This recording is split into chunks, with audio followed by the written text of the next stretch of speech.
What is going on, Knicks fans? This is Luca here, Knicks Cast. Friday morning after a loss to the Golden State Warriors, and I think the last two games have summed up how bad the Knicks have played.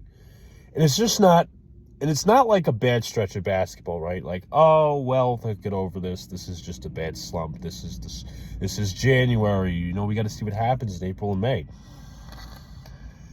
See, we said the same stuff last year, and that's kind of how we imploded in the playoffs. Yes, we made it all the way to the Eastern Conference Finals, but we saw the same signs last year. Let's start with the Sacramento King game, right? Knicks coming into Sacramento off a 2 days rest, a little more than usual. They should have blown out Portland, but regardless, not the point. They go into Sacramento, worst offensive team in the NBA. Their offense is very mid-range based. They don't shoot a lot of threes. They shoot a lot of mid-range attempts. They're not one of the best units defensively. So it's like, okay, we'll take the Kings to task tonight, and then we'll compete with the Warriors and hopefully win the next game. No. The Knicks get absolutely stomped by the Sacramento Kings. No Domantas Sabonis. Jalen Brunson, I get it, was hurt. But there is no reason whatsoever with guys like Deuce McBride and Mitchell Robinson and Josh Hart and Mikal Bridges, OG Anunoby, you can name them all, why we let Sacramento have everything in the paint. Not to mention we lost. I think we're down by more than 20 at most. How do you let a team like Sacramento just beat the crap out of you? And the play that signified it all, the real microcosm of this game, and you could argue the play over the last month, was Karl-Anthony Towns it wasn't just not fighting for the rebound. Let's go do a quick sequence. Karl-Anthony Towns drives the basket. He flops. He falls on the ground like an idiot. Sacramento brings it up off the floor. They have a 5-on-4. They move the ball around. They get up a shot. Knicks are trying to play defense, trying to cover for Towns. You would think he was trying to get up the floor. Okay, 5-on-4. They put up a shot. I think it was from the perimeter. And Precious Achiuwa grabs the rebound. Like, okay, this is not ideal. So he tips the ball out, right? He tips the ball out to the backcourt. And Karl-Anthony Towns is still laying down. He's still laying down. It's not like he's hurt. God forbid. I don't wish injury on him. But he's still laying down, sitting his ass down while his teammates are trying to grab a long rebound. If Karl-Anthony Towns is standing, that could be a multitude of outcomes. He gets an easy dunk, easy layup. He gets fouled and goes to the line for two. He gets an and-one. You could sort through the outcomes. It would have been a bucket and points for the Knicks. Mike Brown said that was a 5-point swing, and indeed it was. And Mike Brown called him out for it after the game about his lack of effort, which is troubling. The team currently, well, so you know what? Let's get into the Warriors game, right? Warriors game, I'm going to point out the soft culture. So Karl-Anthony Towns drives to the basket, and obviously we know there's history between him and Draymond Green. Karl-Anthony Towns drives to the basket. He gets tripped up by Draymond Green. And it wasn't like, oh, it was inadvertent. No, he was a shoestring tackle. It was literally almost a shoestring tackle. I don't know if Draymond Green got a flagrant out of that. Who cares? Deuce McBride has some words for him. Rightfully so. You're sticking up for your teammate. But everybody else, during the course of the game, Mike Brown included, Rick Brunson included, Josh Hart, all laughing up with Draymond Green before and after the game. This team is soft. Nobody has each other's back. Everybody's playing for the sake of just playing. And it's so weird because you go back to last year, right? A lot of people thought there was a chemistry issue, and I think that was fair. The team made it to the playoffs. They played their best basketball in the playoffs and eventually made it to the Eastern Conference Finals. But you saw when the team was losing games in the conference finals that the old warts started to come back.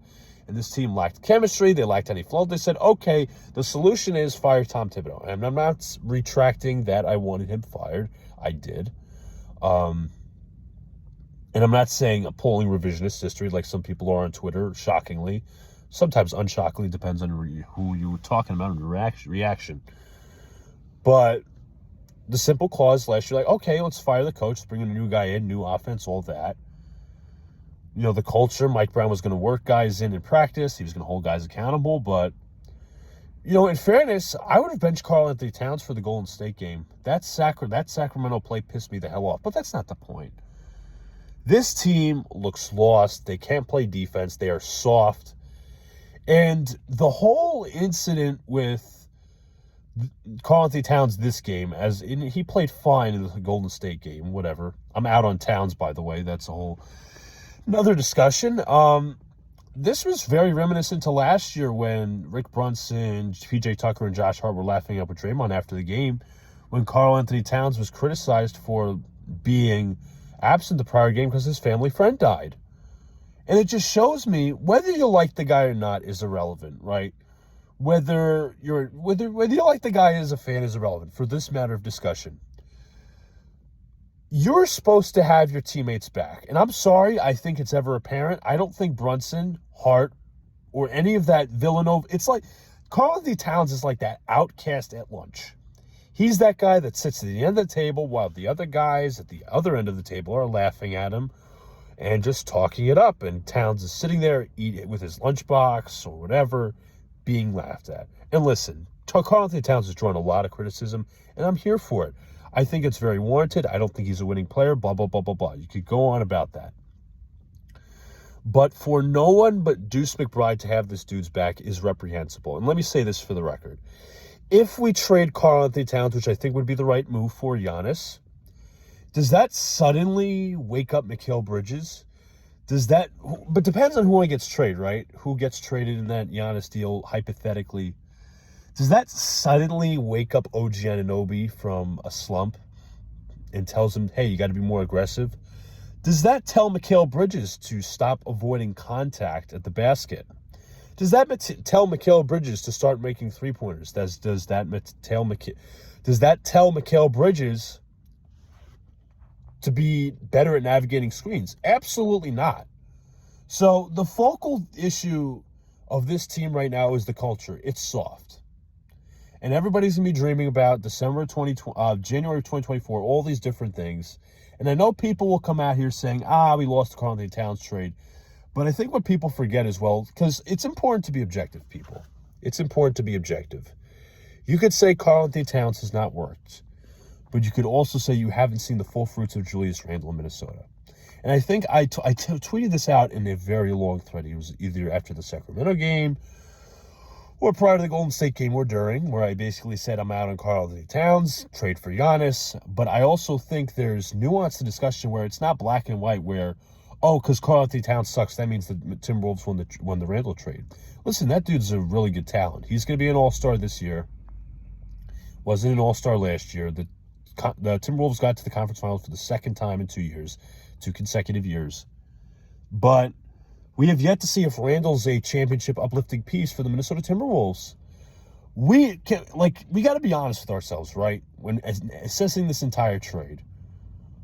Randle was on a contract year, and he was coming off a major shoulder injury. It was dislocated shoulder, all in part to Jaime Jaquez, whatever.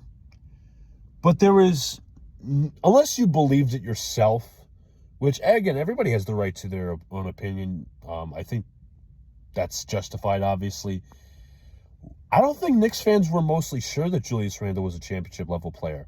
Who's to say that, right, again, this is all, the people are coming out saying, I miss Randle, we should have had Randle, we should have never traded him, this, that, and the third. Okay, that's textbook fallacy of the predetermined outcome. I believe it's also the textbook of revisionist history, whatever. That's not the point.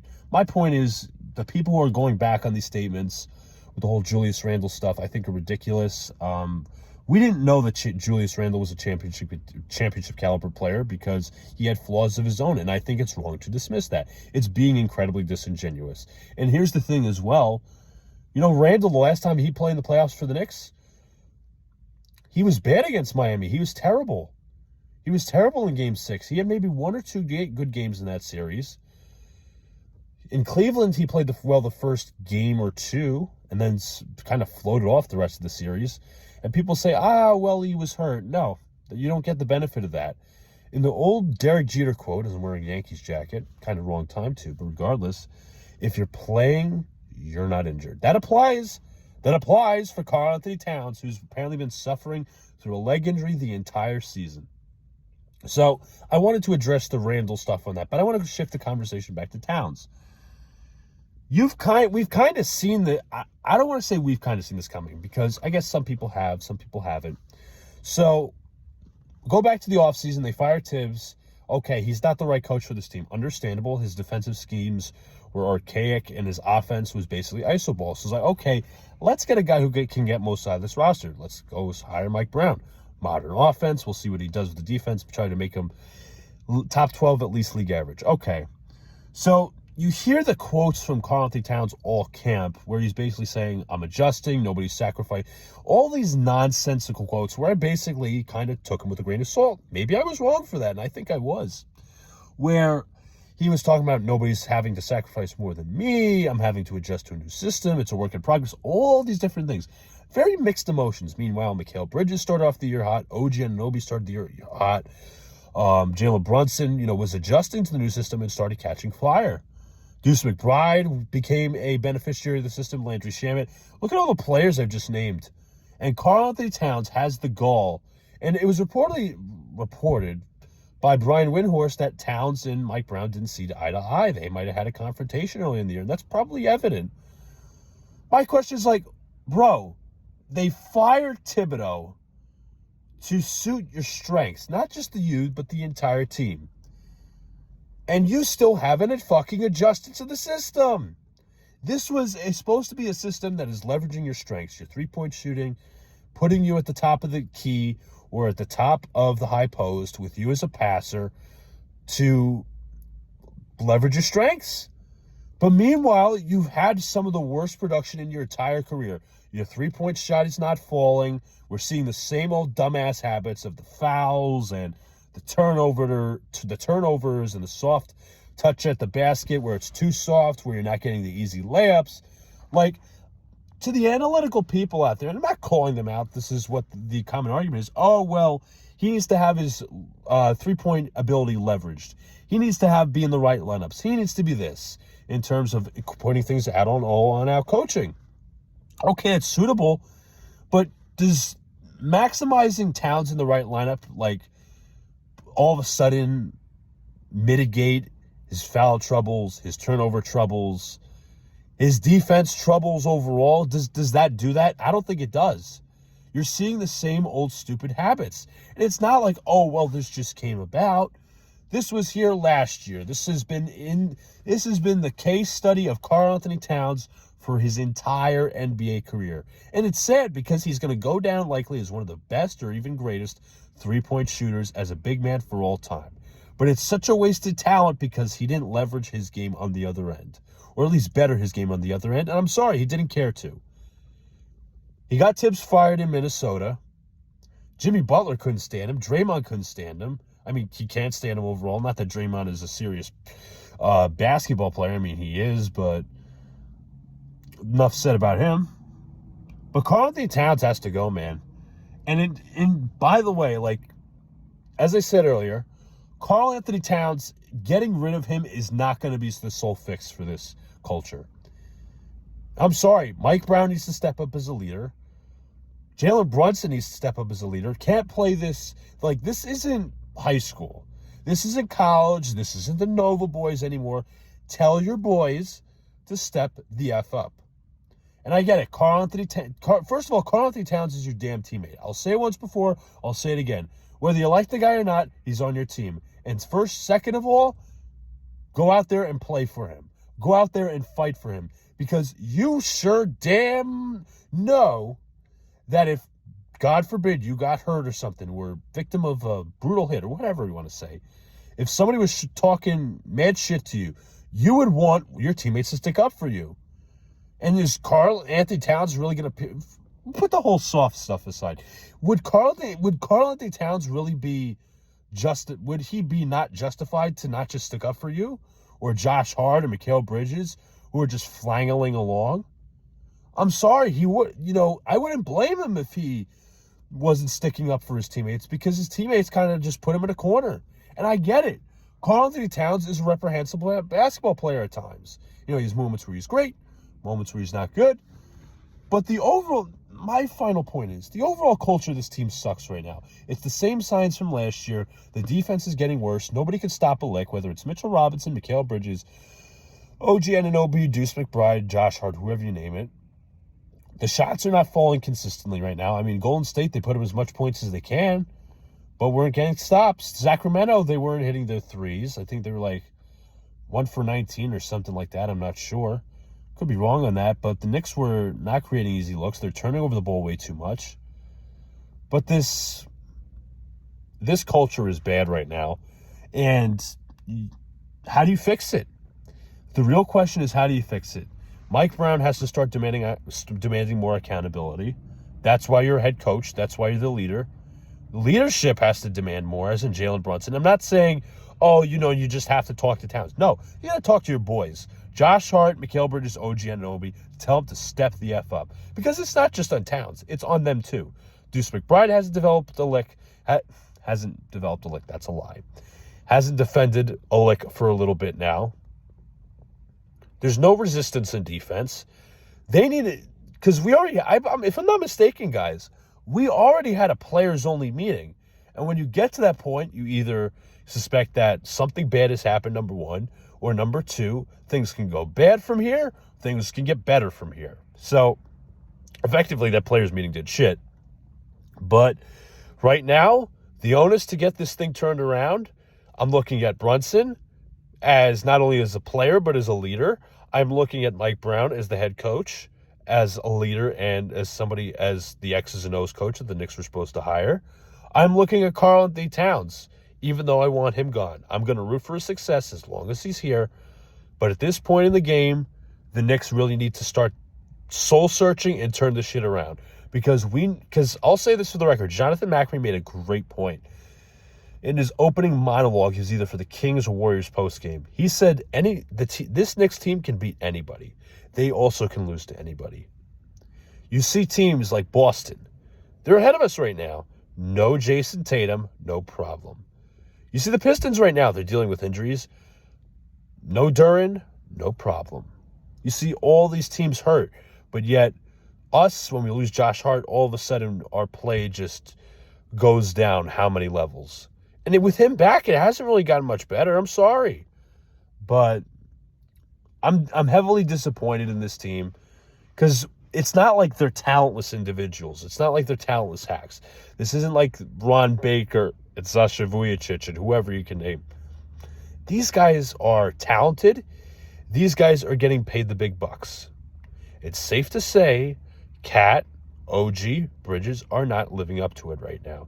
It's safe to say people like Josh Hart, players like Josh Hart and Jalen Brunson, and even Coach Brown are not doing their proper leadership. It's a gross dereliction of duty as far as I'm concerned. So, had to get that ran out, almost 20 minutes. I really hope something changes, but I think at the trade deadline, we're just going to have not a lateral move, but a minor upgrade, and we'll see where these Giannis rumors go because the Knicks need Giannis right now. I really think they do. I think he's better for the culture. I think getting Towns out of here for his mental headspace is a good idea. This team needs a Giannis. This team needs an enforcer. I don't think, the Giannis move is an end-all, be-all. You obviously need a couple fill-in-the-blank moves. But this team is just such in a bad space right now. And I want it to get better. I'm rooting for it to get better, obviously. But these signs are troubling, man. It's hard to be optimistic right now. We're looking at any facet of the team. So, talk to you guys later. Y'all have a good rest of your day and your weekend.